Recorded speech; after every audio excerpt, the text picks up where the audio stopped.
Lecture number 4 in electronics devices and circuits. We are going to study PN junction diode or PN junction theory. So myself, Madhuri Roy, Department of Electronics and Telecommunication, Sharad Institute of Technology, College of Engineering. So here, first of all, in very first, we have seen that the electronics materials, or we can say semiconductor materials. So it is formed by atomic structure.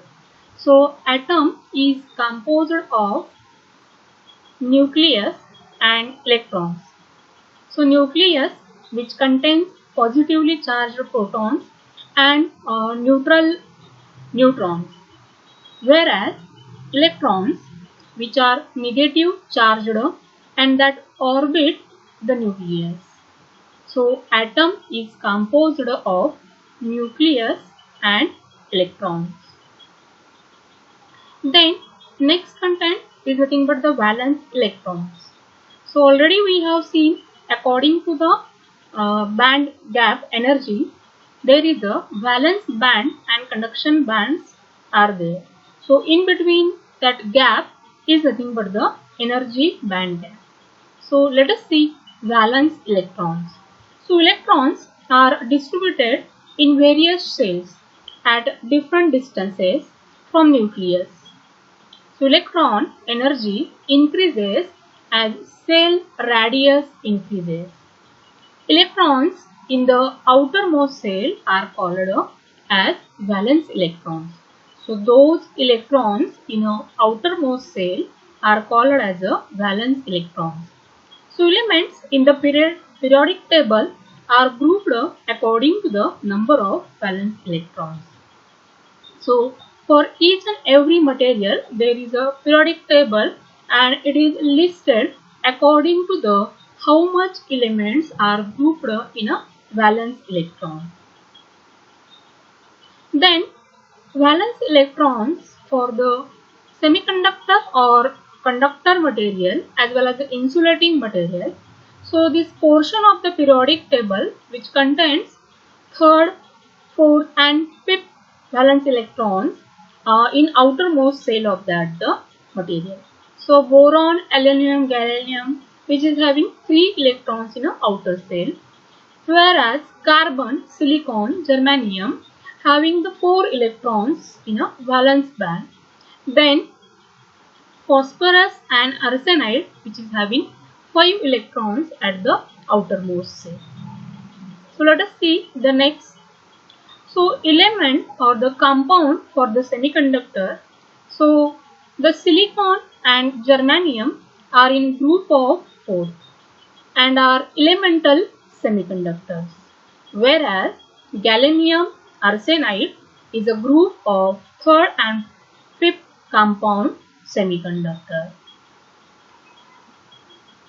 So when we think related to the electronics material, so silicon comes first. So silicon crystal, that is at a 0 degree Kelvin, each electron in its lowest possible energy state and each covalent bonding position is filled. So if a small electric field is applied, the electrons will not move because at room temperature each covalent bonding position is filled. So for very small electric field, there is no electron movement from the silicon. So that silicon crystal is at that 0 temperature is known as the insulator. Then if you see silicon atom diagram at 0 degree Kelvin, so this is nothing but the crystalline structure of silicon, so which is two-dimensional representation of silicon crystal at room temperature, at temperature 0 degree Kelvin. So it will work as a intrinsic silicon. So if temperature increases, the valence electron will gain some thermal energy and breaks free from the covalent bond. it leaves a positively charged hole. So in order to break from the covalent band, and a valence electron must gain a minimum energy. So that energy is known as the band gap energy. So that already we have seen according to the level of that the band gap energy. So silicon atom at the ambient temperature. So when we apply the external energy or the external field for the silicon crystal, so there is a covalent bond will get break, and there is a movement of electrons which leaves the holes. So that insulator and the conductor. So from the insulator, how it switched to the conductor. So material that have large band gap energy in the range of 3 to 6 electron volt are known as the insulators. So because at room temperature, essentially no free electrons exist in the material. So that's why it is known as the insulators. So when we apply that the very large, the external energy, so at that time the materials that contain very large number of free electrons will move or get excited. So that type of the material is known as that the conductors. Then next is the semiconductor. So name itself defines the what is the meaning of the semiconductors. So at the below room temperature, it will work as a insulator, and when we increase the temperature, it will work as a conductor. So semiconductor plays two roles, insulator as well as the conductor. So in a semiconductor, the band gap energy is in the order of 1 electron volt. The net flow of free electrons causes a current. So in a semiconductor, two types of charged particles contribute to the current. So one is the negative charged electrons and another is the positive charged electrons. So in a semiconductor, two types of charged particles are there which is contribute to flow of the current. Negatively charged electrons and positively charged holes. Then let us see the movements of holes. So this represents the two-dimensional silicon crystal structure. So here the movement of the positively charged holes from one to the next atom. So in a semiconductor, let us see the semiconductor constant. So the concentration of electrons and holes directly influence the magnitude of the current. So magnitude of the currents are depend upon the concentration of electron and holes. So in an intrinsic semiconductor, the density of holes and electrons are equal because they are in a purest form, which forms a single crystal semiconductor. Then let us see for the semiconductor constants. So these are the semiconductor materials: silicon, gallium arsenide, germanium. So for this, energy band gap between the valence band and covalent bond is 1.1 electron volt for silicon, 1.4 for the gallium arsenide, and it is 0.66 for the germanium. So for this, the semi constant is given here, which is indicated by capital B. So that is centimeter per cube, Kelvin per cube by square. So it is 5.23 into 10 raised to 15, 2.10 into 10 raised to 14, 1.66 into 10 raised to 15.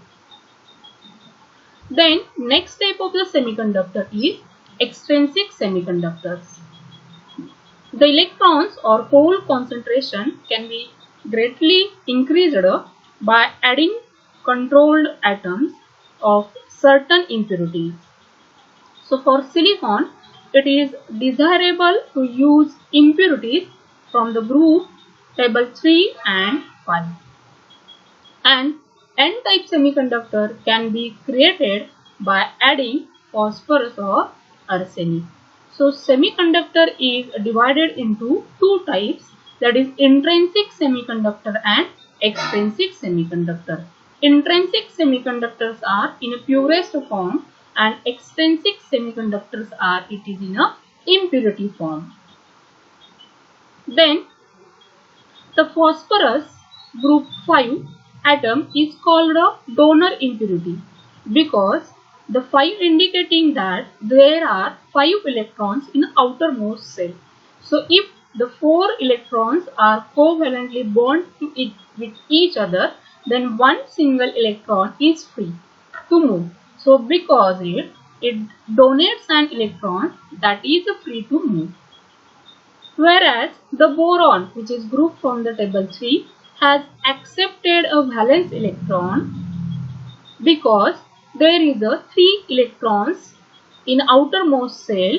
So one that the hole is remaining where that it will accept the electrons. So it is therefore called as a acceptor impurity. Then extrinsic semiconductors are nothing but two types, N-type semiconductors and P-type semiconductors. So here two-dimensional representation of silicon lattice doped with a phosphorus atom is shown. So phosphorus is from the table 5, so which is having that the 5 valence electrons in outermost cell. So 4 are co-bond with the silicon, but one electron is free for the movement. So this phosphorus atom is nothing but the impurity doped in a silicon lattice structure. Then P-type semiconductor, where number of holes are more as compared to the electrons. So here two-dimensional representation of silicon lattice doped with a boron atom. So boron, which is nothing but the table number 3. So there is a 3 valence electrons in the outermost cell. So that's why there is a one hole is remaining or for the recombination. So adding the impurity of the boron, the number of holes are increased. So that's why it is known as the P-type semiconductor. Then let us see the semiconductor devices. So in that very first semiconductor devices is nothing but the PN junction diode. So this is the schematic symbol of diode, which shows that positive anode and negative cathode. So name itself indicating that diodes is nothing but the two leads, so that's why it is known as the diodes. One terminal is the negative and another is the positive. So positive terminal is known as the anode and negative terminal is known as the cathode. So let us see the PN junction formation. So these nothing but the P-type material and this is nothing but the N-type material. So in a P-type material, semiconductor material doped with the acceptors, whereas in N-type material, semiconductor material doped with the donors. Material has high hole concentration for the P-type material and material has high concentration of free electrons. So concentration of free electrons in a P-type material is very low, whereas concentration of holes in N-type material is very low. So if we can say P-type material, it is the positive charged because it is having that the high concentration of the holes, whereas N-type material is the negatively charged because there is a concentration of free electrons is high. Then next, contains negatively charged acceptors and positively charged holes. So total charge for this also is 0. For that the N-type material contains positively charged donor and negatively charged free electrons. So total charge for that the n-type material is 0. Then let us see diffusion. So a substance, the purple dots, in solution, a membrane prevents movement of the water and the molecules from crossing from one side to the breaker to the other. So now that the gates have been opened, the random movements of the molecules have caused over time the number of molecules to be equal on the two sides of the barrier. So that diffusion, so as a result of diffusion, the molecules or other free particles distribute uniformly over the entire volume. So diffusion is like that the air is like exchange the molecules of outside the house to inside the house through the window. So what happens if n-type and p-type materials are in a close contact? So being free particles, electrons start diffusing from n-type material into p-type material, whereas being free particles of holes to start diffusing from p-type material into the n material.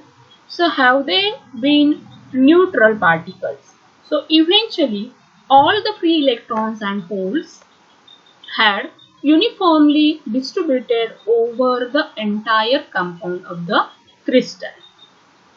So however, every electron transfers a negative charge onto the p side and also leaves an uncomposed positive charge of the donor on the n side. Every hole creates one positive charge on the n side and negative on p side. So when if n and p type materials are in a close contact, so here electrons and holes remain staying close to the p-n junction because negatively are positive and positively charged attracts each other. So negatively charged stops electrons from further diffusion and positive charge stops holes from the further diffusion. So the diffusion forms a dipole charge layer at the p-n junction interface.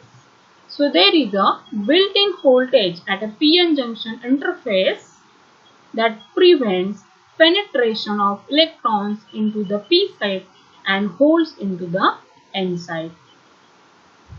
So when we applied voltage is applied to the p-n junction. So p terminal of the battery is connected to the negative battery is connected to the p type of material and positive terminal of the battery is connected to the n type of the material. So the polarity zones will attract holes to the left side and electrons to the right side. So according to the current continuity law, the current can only flow if all the charged particles move, forming a closed loop. However, there are very few holes in n-type material and there are very few electrons in a p-type material. So there are very few carriers are available to support the current through the junction plane. So for the voltage polarity shown, the current is nearly zero and it is known as the reverse biased p-n junction. Then when we applied forward biasing across that the p-n junction, that is means positive terminal of the battery is connected to the p-type material and negative terminal of the battery is connected to the n-type. So the polarity shown attracts electrons to the left side and holes to the right side. So there are plenty of electrons in an n-type material and plenty of holes in a p-type material. So there are lot of carriers available to cross the junction. When the voltage is applied is lower than the built-in voltage, the current still nearly zero. But when we exceed the voltage built-in above that the built-in voltage, the current can flow through the PN junction. So this is the VI characteristics of the silicon PN junction. So if you see, this is nothing but the forward voltage. So when it increase into that the depletion layer, then there is a current start flow from that the diode. And if you apply that the reverse bias, at that time due to that the minority charge carriers, there is a small reverse leakage will flow, and after this it will goes into the breakdown. So you can use the diode only in this portion for the application, while when you use this is in a breakdown region, then the diode gets damaged. So this is nothing but the polarity of the diode, positive side for the anode and negative side for the cathode. So when we are placing that PN diode circuit notation, so here we have seen, so when pulse is applied to the P side, the current is high. This voltage polarity is called as the forward. When pulse is applied to the N side, the current is nearly zero. This is polarity is called a reverse bias. So next example of that the PN junction diode is nothing but the LED. So PN diode, that is light emitters. So PN junction can emit the light when forward biased. So electrons drift into P material and find plenty of holes there. So there is a recombination process. So holes drift into N material and find plenty of electrons there. They also recombine by filling up the empty position. So the energy released in the process of annihilation produce photons, and that photons is nothing but the particles of the light. So LED can emit the light. Thank you. So in this session we have seen the PN junction theory. So before that we have seen the semiconductor material, which is divided into intrinsic and extrinsic semiconductors. Then extrinsic semiconductors are nothing but the P-type and N-type material, which is formed by doping the impurity and using means combining the or closed manufacturing process. It is formed at the PN junction. So it is known as the PN junction diode, as well as the application of that LED. So thank you.